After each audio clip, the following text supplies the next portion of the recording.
பிஜேபியினுடைய மாநில தலைவர் அண்ணாமலை தற்போது தமிழ்நாடு முழுவதும் நடைபயணம் செய்து வருகிறார்.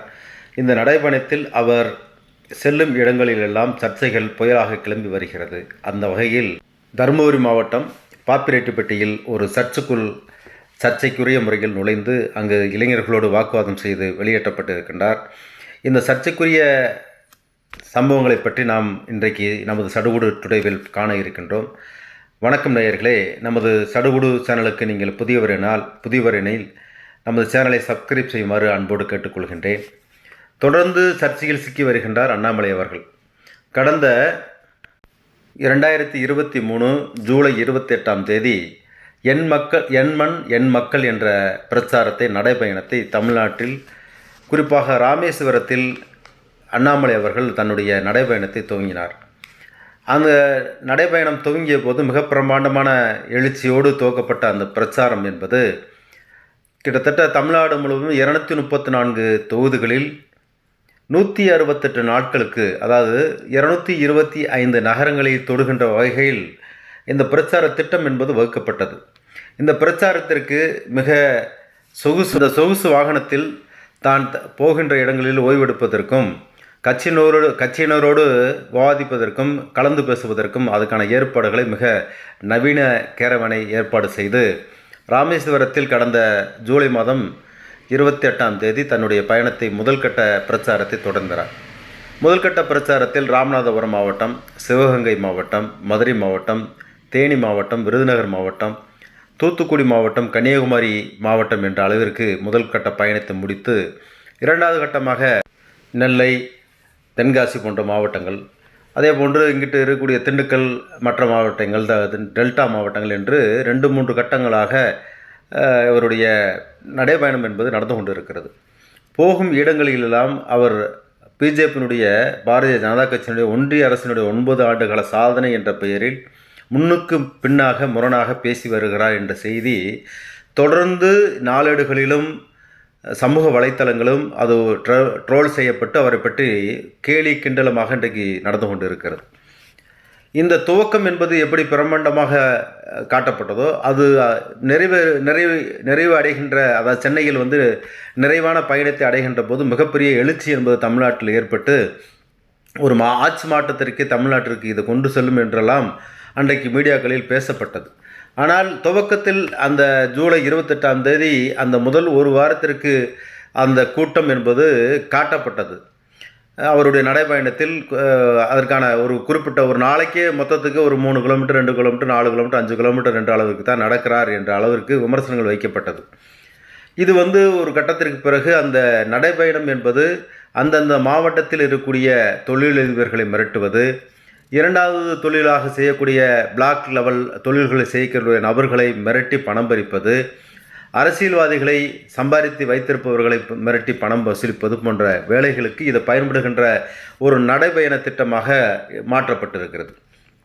இந்த பயணத்துடைய முதல் துவக்கத்தில் என் மண் என் மக்கள் என்று சொல்கின்ற இந்த ஸ்லோகம் என்பது அவர் உண்மையாகவே தமிழ்நாட்டில் இருக்கக்கூடிய மக்களை நேசிக்கின்றார், இந்த மக்களுக்கு இந்த மண்ணை நேசிக்கிறார் என்று தான் நம்ம யோசிக்க வேண்டியிருந்தது.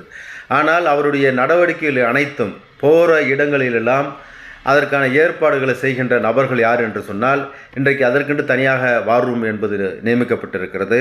அந்த நபர்கள் இந்த நடைபயண திட்டத்தை கொண்டு வருகின்ற போது அங்கே ஒரு நகரத்திற்கு செல்கிறார் என்றால், ஒரு தொகுதிக்கு செல்கிறார் என்றால், அது தொகுதி சம்பந்தப்பட்ட பிரச்சனைகளை பற்றி பேசினால் பரவாயில்லை. ஆனால் அங்கே இருக்கக்கூடிய தொழிலதிபர்கள், மற்ற தொழில் செய்யக்கூடிய முக்கியமான நபர்களை மிரட்டி பணம் பறிக்கின்ற, உங்கள் மீது ஐடி ரைடு வந்துவிடும், இடி ரைடு என்று சொல்லி மிரட்டி பணம் பறிக்கின்ற வேலையை செய்கின்ற பயணமாக என் மண் என் மக்கள் பயணம், அண்ணாமலையோட பயணம் தமிழ்நாடு முழுவதும் இது போன்று நடந்து கொண்டிருக்கிறது.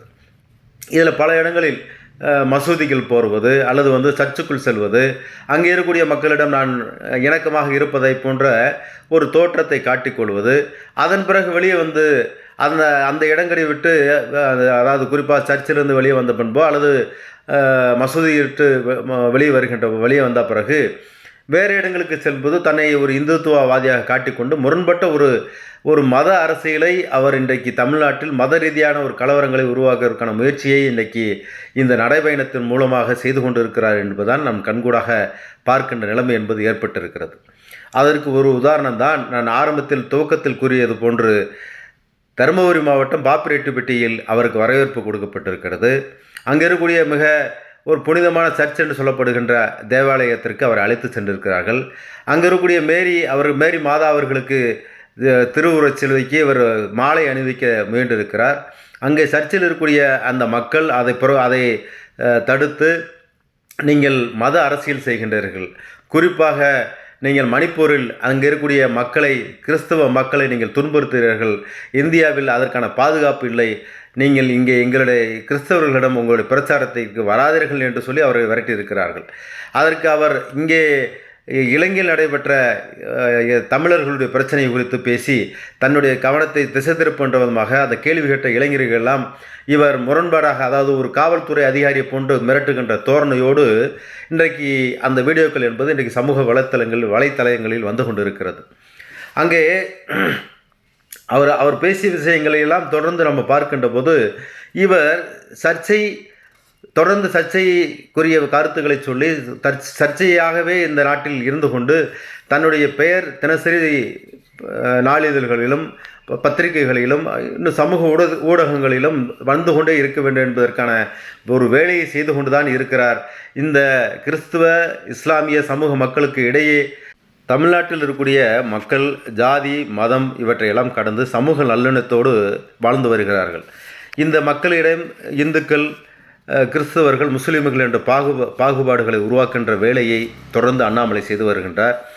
இது இன்றைக்கு தருமபுரி மாவட்டம் பாப்பிரெட்டிப்பட்டியில் இன்றைக்கு அங்கே இருக்கக்கூடிய மக்கள் அவரை புரிந்து கொண்டு சர்ச்சிலிருந்து நீங்கள் வெளியில் செல்லுங்கள், தேவாலயத்திலிருந்து நீங்கள் வெளியில் செல்லுங்கள் என்று சொல்கின்ற அளவிற்கு அங்கே இருக்கக்கூடிய மக்கள் அவரை புறக்கணித்திருக்கிறார்கள். தமிழ்நாடும் இது போன்ற சமூக நீதிக்கான நாடு, சமூக நீதிக்கான மண் என்ற அடிப்படையில் இவர்களுடைய பிரித்தாளும் சூழ்ச்சி தமிழக மக்களிடம் எடுபடாது என்பது நமக்கு தெரியும். இது போன்ற செய்திகளுக்கு நமது சடுகுடு சேனலை நீங்கள் சப்ஸ்கிரைப் செய்திடுங்கள், லைக் செய்திடுங்கள், நண்பர்களுக்கு ஷேர் செய்திடுங்கள். மீண்டும் நன்றி, வணக்கம்.